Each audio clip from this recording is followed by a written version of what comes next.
Hey, everybody, it's time for another daily drop here on TarHeelIllustrated.com.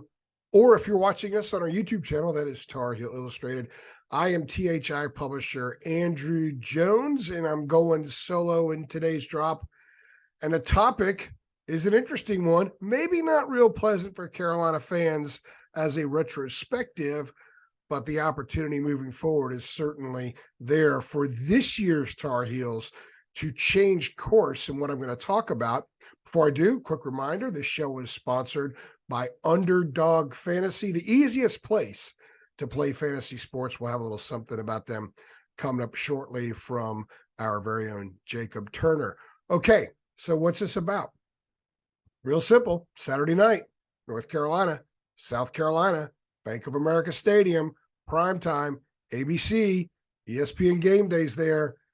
This is a very big opportunity for the Tar Heels on many, many levels. And we'll get into some of those levels in a little bit. But first, the first thing I think that makes this a big deal is they got to win one of these games.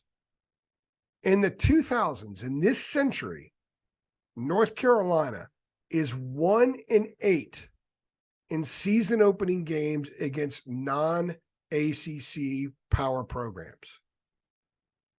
I say power programs because sometimes they played what were once power conference teams that for a while were not and are again, or maybe still are not throughout this century. As far as openers, all of them are still Power 5 teams. Very quickly, let's look at it. 2001, John Bunning's first game at Oklahoma. 41-27 loss. 2006 at home versus Rutgers. 2010 in Atlanta versus LSU. A lot of people remember that as the suspension game. And Zach Pianalto almost with a crucial touchdown catch that could have possibly helped lift Carolina to a victory that night. 2013, an ugly loss in sweltering Columbia at South Carolina. 2015, Marquise Williams, tough game, but he bounced back from it. That Monday following the press conference after the loss to South Carolina in that game was, I was so impressed with Marquise because the way he manned up and handled that. The following year, Mitch Trubisky's first start, 2016, in Atlanta against Georgia, a game the Tar Heels led in the third quarter, but lost. 2017, a puzzling home loss to Cal. 2018, the Tar Heels couldn't move the ball much, a loss at Cal.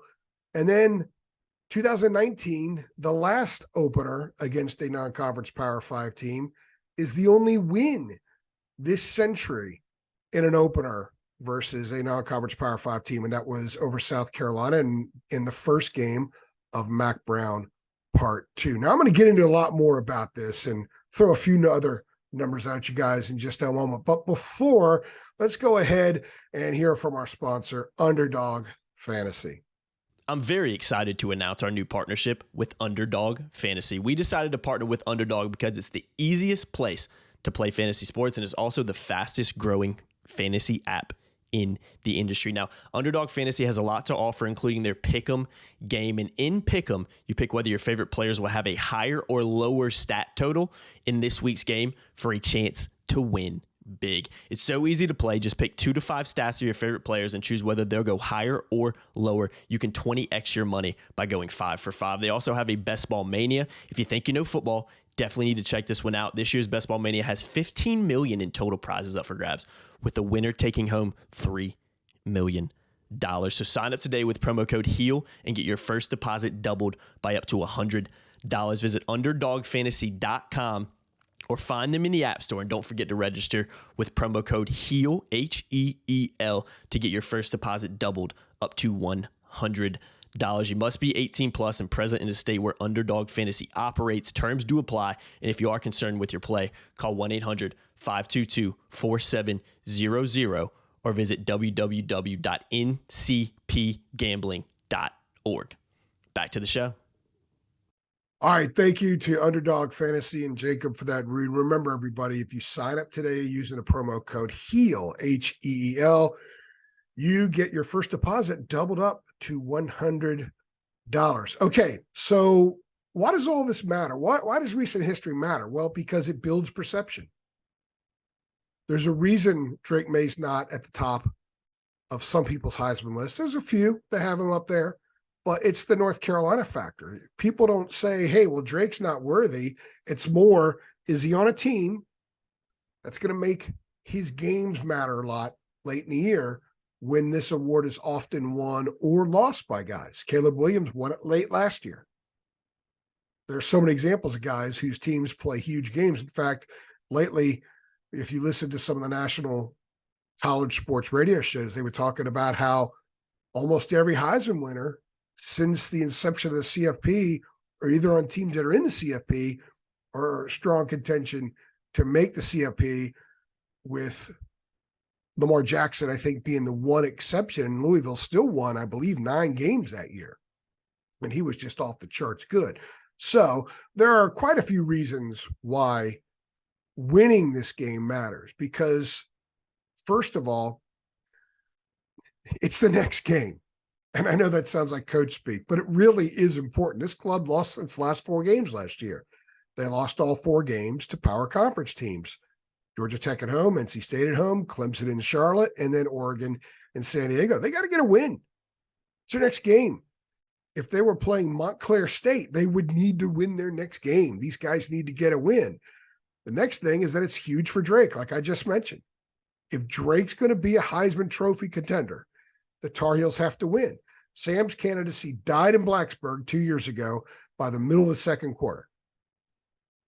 And that team never recovered. He still had a really good season, especially given the limitations of some things about that offense. Sam still, I think, was a warrior that year, but it wasn't enough. He was off the radar that night.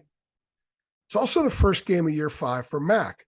Now, this is when we're really going to know the full throttle direction of this program. I think Mac's done a lot of really, really good things. And I've talked about it on a bunch of these different shows with Jacob, talked about it with Brandon, here solo on these drops.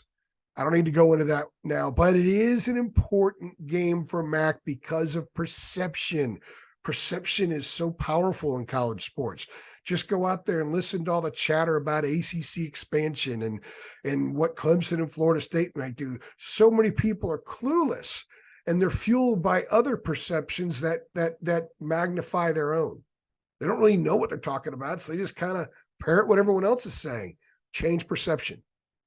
For Drake, with the team winning big games, and for Mac showing people again, and maybe the next layer, that this thing is headed in the right direction. And then when you look at the first 4 games, I'm only going to do this very quickly because I did a deeper pod on this last week.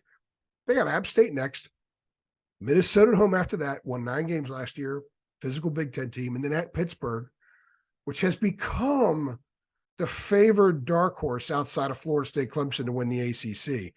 It's as if the last 3 weeks, Pitt has gotten better and North Carolina, not so much.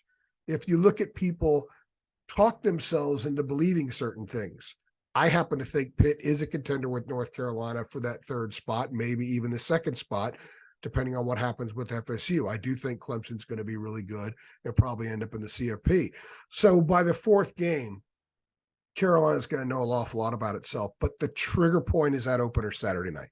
It is so big. A couple other things. UNC is 3-10 against non-ACC Power 5 teams since 2012. I'm going back to perception, guys. This game is about so many things. One of them is perception. Mack in the spring talked about the perception of the program being soft. And he said, it's our job to change it. He didn't dismiss it. He said, we got to change it. Well, if you're not a program that people see winning games like this very often, how do you become a program that people expect to win games like this? You do it by winning games like this. It's been a long time since North Carolina's won 2 non-conference games over power conference teams in the same season. The Tar Heels have a chance to do that by the middle of September this year. But they got to start Saturday night in Charlotte against a South Carolina team that's got a lot of parts, a lot of motivation, and a club that I think UNC will learn a lot about itself against, and South Carolina's going to learn a lot about itself against the Tar Heels as well. And by the way, that 3-10 record, 0-4 against Notre Dame in that stretch as non-conference games, 0-5 overall against Notre Dame during that stretch. But one of those games in 2020 was actually an ACC game. So 1-8 in openers this century against non-ACC Power 5 teams. But the Tar Heels are riding a one-game win streak, if you will. That can't be a streak, but, what the heck. So do they make it 2 in a row? We'll see on Saturday night. But this is an important thing the program must switch. Switch the narrative. Get people talking about something else. Show them North Carolina football can win games like this and begin to affect how people view the program in a more positive light for Drake May's sake, for the perception of what Mac Brown's doing, and moving forward overall as a program. And once again, I'd like to thank our sponsor, Underdog Fantasy, the easiest place to play fantasy sports. So make sure you guys go ahead and like this video, share it, subscribe so you get updates every time we upload, and we do a lot. We've got another football show coming up this week. Dina and Brandon with their How the Carolina Commits Did show. Basketball is right around the corner. We got more basketball stuff coming up, including this week, a look ahead.